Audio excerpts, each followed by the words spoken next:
Whoa! I was told it was audio only. Guess what? There isn't. Hair. Guess what? There isn't. That's okay. All right, let me make the introduction here for you, Tony, because we go way back, and I mentioned this earlier. It was something that will always stand out as a career highlight for me. Many, many years ago, when Jeremy was first making his meteoric rise up the ladder there of importance at ESPN and doing virtually everything, he had kind of a unique way of signing off after his performances. And I had a friend, Frank Miramati, who's now the race caller at Santa Anita, and we'll be calling it Saratoga. And he did an impression. He calls me one night. He says, "Hey, you ever seen this guy Jeremy Schaap on TV?" I go, "Yeah, he's good. Dick Schaap, I loved him." And he said, "Well, he has kind of this unique thing that he does." And so he started doing a Jeremy Schaap impression on our show in the morning, and it became so popular. But the problem was, the character kept getting more and more out of bounds. Much wilder than the actual Jeremy Schaap, who's very well grounded. So we get a call, and the producer says to us, "Hey, the real Jeremy Schaap wants to come on the show. What should I do?" I said, "Put him on." And I remember, Jeremy, you were very gracious. You said, I think at the time, that you were aware of the impression, and so we did a dueling Shaaps, and the audience decided. The audience decided that the phony Schaap was the real Jeremy Schaap. Story of my life. Do you remember this thing, or does that ring a bell with you? I mean, that was years ago. It does. No, I totally remember that. I remember watching the clip. I mean, when Frank would do it during races, I was extremely flattered, and I remain flattered. Yeah, Frank. By the way, Frank is a legendary, another track announcer. That's just that voice just resonates in your head. No, and that is an incredible skill. Being able to do that. I mean, it really is far beyond anything I can even imagine. Yeah. It takes such, set of pipes. It takes such dedication. You've got to be on. It's like the guy in the FedEx commercial, right? I mean, it's a remarkable skill. I admire those guys immensely. Yeah, so Jeremy, thank you for being with us. I talked to. It's my fault. I'm sure it was. No. Video, and I'm Listen, this is fine. I got the kids out the door for school. Yeah. My wife's off skiing somewhere. She deserts me every week for the mountains. So I got calls. I'm very. You're blessed. Very lucky, but I got my. Are you in Connecticut? I am. Yeah, so I just left Vermont 4 days ago. So where were you? Yeah, I live. We have a home. We live in the middle of right by Okemo. And, okay, yeah. So a lot of people in the town where I live go up to Okemo. So we live in a little town of 250 people. We're there about eight months out of the year or so. So I came down now because of a few things that we're doing here, and it was time. My wife said, "Okay, we're starting February. It's time for us to go to Florida for a month and a half or 2 months, then we'll come back." So you know what? If I had the option right now, I'd be right there with you guys. Yeah. Well, listen, I talked to Danny Lindbergh. I said, "How about we have you on?" He goes, "No, Jeremy would love to do it." But I got to see some of the excerpts, Jeremy, and I'm honored to be a part of the show. But you're terrific, the trailer. Tony. Thank you. We're so thankful that you are a part of this project, which we're excited about. And you should be. Give people, your take. You got a chance to interview so many people. And I said to Jeff and Luke. We got lost Tony there for a second. Oh, it wasn't me. Okay, that's all. I was like, I hope it's not me. It's not my internet's pretty solid. Yeah, no, you're solid. I think where he was going was, the general impression that you had, in going back in time and taking a look at the 72 team. I love that stuff. I love nostalgia. I love sports history in general. This team is so special. It's obviously the one and only in its category all time. And it's not just, a great team, but there are so many great personalities, so many great characters. I interviewed a few of the guys, the director, Tony was talking about Dan Lindbergh, who really did the work here, which is usually the case in these things. Yeah. He interviewed more of the guys, but I had a chance to sit down with Larry Zonka and Mercury Morris, Manny Fernandez, and many more were interviewed by Dan. And there's so many, as I said, great personalities. And talking to these guys about what they achieved and how they did it. It all comes back to, as you guys know better than I, it all comes back to Super Bowl VI. It all comes back to not winning Super Bowl VI, getting trounced in Super Bowl VI by Dallas. And the theme for the rest of the year, nobody's thinking about perfection. Nobody's thinking, we're going to go 14-0. They're thinking about getting back to the Super Bowl. And perfection, it's to paraphrase Vince Lombardi, capturing excellence in the pursuit of perfection or whatever. They captured perfection in the pursuit of winning the Super Bowl. And that's, that's just what had to happen for them after they won all the regular season games. Hey, sorry guys, my computer just died. Jeremy, I did want to finish that thought. The way we open this special with you and Mercury Morris and Mercury sitting by the champagne, I thought that was so. First of all, it was so vintage Eugene Morris, and for you to get that out of him, without giving too much of it away, I think you should tell some of the people what they're in for just in that one moment. Oh yeah, so we're sitting there with Mercury in his home, and I think we taped it back in October. I got a nice little trip to South Florida, to go speak to Mercury, and there are days, as you guys know, when the job might require a little bit more. One of those days when you're interviewing Mercury Morris doesn't require much. No. Did you ask him more than one question? You'll go in with 3 questions and you'll be there for the entire day. And I wish I could have spent, I think we probably sat there on camera for a couple of hours, at least 2 hours. We could have gone on all day. He's so great. He's so magnetic. He's so charming. He has such vivid recollections. And we happen to be sitting there, and he's got what would you call it? Like a break front. Yeah. Yeah, and he's got, and I'm asking him about the tradition of celebrating when the last unbeaten team goes down each year and all that. And he's got a bottle of Dom Perignon in there in this cabinet, and he opens it up and he says, "I'm saving this for whoever gets the record." And of course, he's hoping no one does. Yeah. But I'm thinking to myself, so great. The way that he expresses it, the way that he talks about it, he's totally, and all the guys, they're unashamedly rooting for their record to be the record forever. And why wouldn't they? At one point though, later I watched, I'm like, that's so great. And then I'm thinking to myself, 52 guys on a team. How are they all going to drink some of that champagne? They're going to get they're going to have a drop. It wasn't a Magnum. It was just a regular bottle. Tiny bubbles. Yes. Jeremy, I think you'd agree with me. In spending so much time like I have with these guys, the first 5 years or so after they had set the record, I don't think they thought much of going undefeated and winning the championship. Obviously they felt relieved, but I think as the years wore on, when it got to year 10 or year 15, I think they began to realize a legacy that they could have if they could keep that record intact. Would you agree?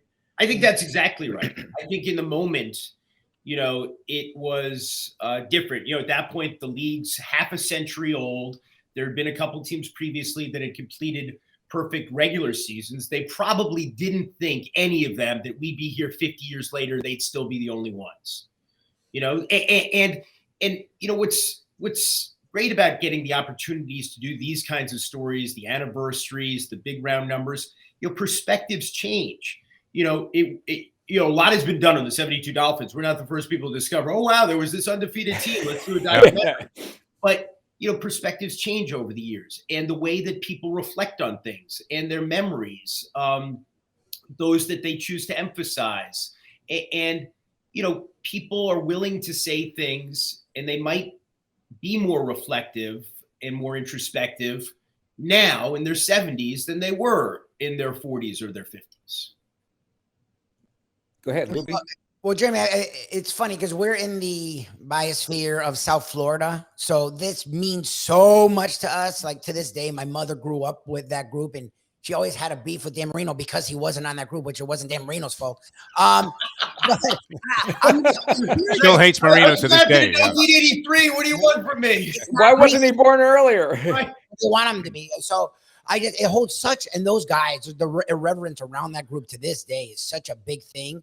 But I'm always curious, where do they stand nationally? Where do they stand in the lore of football? Where do they stand in the New Yorks, the Chicago? I'm not a South Florida guy, right? I am, a sports history guy. And, I a few weeks ago, I posted the trailer on Twitter. I tweeted it out for the show. And, I'm not a big Twitter guy, but I promote stuff on there. And, I thought it was totally innocuous. I said, not only the greatest team ever, but some of the greatest characters ever. And just and people, and all of a sudden, people are going crazy. Not the greatest team ever. They get crushed by the 07 Patriots or the 85 Bears. I'm like, okay, that's all fair. But, those teams didn't win all their games. Obviously, the 07 Patriots didn't win the Super Bowl. Yeah. I hate to break it to people, but they lost Super Bowl 42 to the Giants. So I think that disqualifies. Yeah. As for the 85 Bears, you can make a case at any given moment, but we all know what happened when they played the Dolphins that season. And I don't think it's a big leap to say the only team that ever won all its games is the greatest team. Yeah. Did you get any death threats, Jeremy? The opponent. I'm sorry? Did you get any death threats after tweeting that out? At a certain point, you just kind of stop paying attention. But it was more. My point is not about the specifics of who's the greatest or how you define the greatest, but the passion people have for these times. Yeah. Half a century later, people say, the 07 Patriots would be by 30 points, and then it's like, the old cliche. Well, the Dolphins at that point would have been in their 60s. Of course, they would be.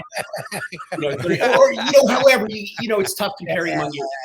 You guys know my dad was so close with the 60s Packers, the Lombardi Packers, and those are the guys I grew up with. Jerry Kramer's my godfather. He's one of the greatest influences in my life. And I spent a lot of time, reunions with those guys. And I think they won 5 NFL titles in 7 seasons. Okay. Are they the greatest dynasty ever? I would say if you're defining dynasty by decade, yes. If you're talking about longer than that, than 2 decades, then it's the Patriots and the 6 that they won with Brady and Belichick and so many of the other figures on the team turning over. If you're going to talk about one season, it's pretty hard to beat winning all your games, even if your opponent's winning percentages at the end of it were, 380 or something like that. But, they had to go on the road to win the title game. That's never going to happen again because it rotated back then. It wasn't based on record. They lost their starting quarterback, who happened to be a first-team All-Pro the year before in Week 5. They bring in 38-year-old Earl Morrall for the next, 11 games. Yeah. And they stay undefeated. So the things that they overcame, the challenges that they faced, to me, it's like what Mercury Morris says in the film. We had the best offense. We had the best defense. I think we were the least penalized. We forced the most turnovers. We committed the fewest turnovers. They did everything well. They didn't make mistakes. And it wasn't just the 38-year-old quarterback who in one of the games actually ran 20-something yards for a touchdown and outran people. Like, how does that happen? But we're talking about a patchwork offensive line featuring a guy whose family was in the circus, a guy who was discarded by 4 teams, a Larry Little who, when he introduced to Coach Shula said, "How much do you weigh?" And when he told him, he walked away. Right. So, I knew that story before when I saw it on the trailer. I said, "Oh, that's funny, Tony, because that moment now, the way it reads, I think for generations, I'm not sure if people are going to understand watching now, like 285, like you got to go put on some weight." Yeah. Whereas, of course, he's saying in 1972, it's like you better get in shape. Yeah. To put it in perspective, guys, when Larry introduced himself to Shula, it says, "I'm your offensive guard." And Shula goes, "How much do you weigh?" He goes, 285. Shula walked away, never said another word. So I think it's great stuff, Jeremy. Yeah, the late, great Jim Manich used to tell that story that he showed up and he had a Volkswagen van with a bunch of, flowers painted on it as he showed up as the number 1 draft pick out of Michigan. And he had hair down to his shoulders and looked a little raggedy. Was a bit of a hippy-dippy type. And he said Shula looked at at him and then turned to the coach that was next to him. Might have been Carl Tassif, was the guy that came in and made all the cuts. And he said, "That's our number 1 draft pick," and was the captain of the Michigan football team.